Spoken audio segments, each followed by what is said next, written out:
introduction. All right. Okay, folks, I'm back over here at the towing yard, and this is with Carl here again, and he's got this 56 Chevrolet he's had for years. He's standing right here, and he's going to tell us a little bit about it while we walk around it.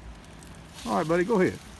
This 56 Chevrolet, I bought it probably 30 years ago, and I was working on it, but I didn't have any money at the time.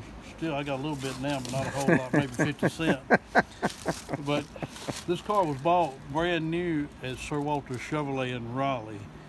I acquired it from the original owner's nephew years ago, an older gentleman. And as you can see, I was working on it, but I stopped. You know, kids and family and everything else. I understand.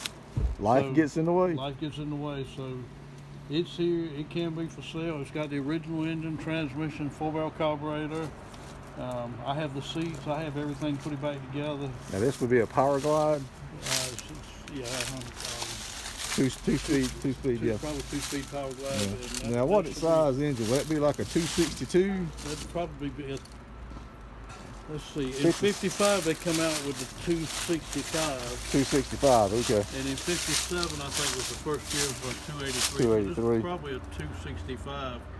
Okay. Power pack 4-barrel, I would imagine, because it's got the 4-barrel. Right. So it should be a power pack. All right, we're gonna walk on around here. You know, floors are gone, but it's a restorable. Oh yeah, you can get all the parts for this. This is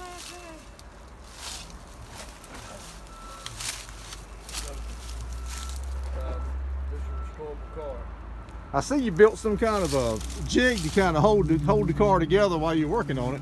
Well, when I was working on it, we cut the in and outer rockers out because they were rotted, and we braced the car so it wouldn't twist.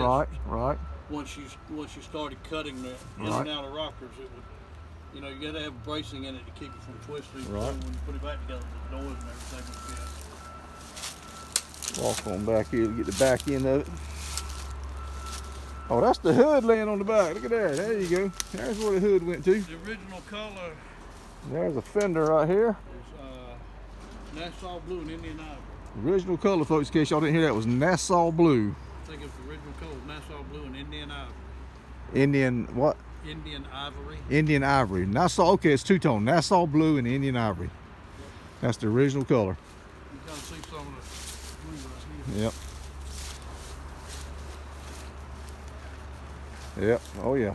Pretty blue right there. And you say you would sell this car, huh? Oh yeah, this has I have a North Carolina title in my name. This has pretty blue right there. Yep. Look at that, folks.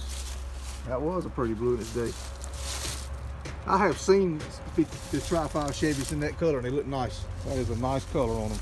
Now, folks, if you're a car enthusiast, you know for a fact, if you know anything about 5, 6, and 7 Chevrolets, you can get the complete pan from firewall to the trunk for this car for probably, I think maybe $1,200. I'm saying maybe $2,000. Right. I think.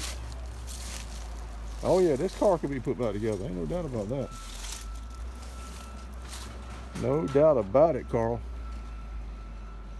It's got the original engine in it, folks. It's a 2-door. This is a hardtop too. 2-door hardtop. 2-door hardtop. No post. No center post.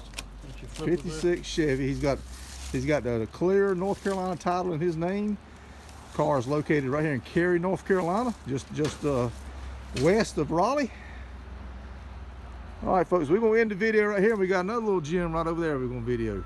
So we're gonna stop this one right here. Thank you, folks. Hope you enjoyed it.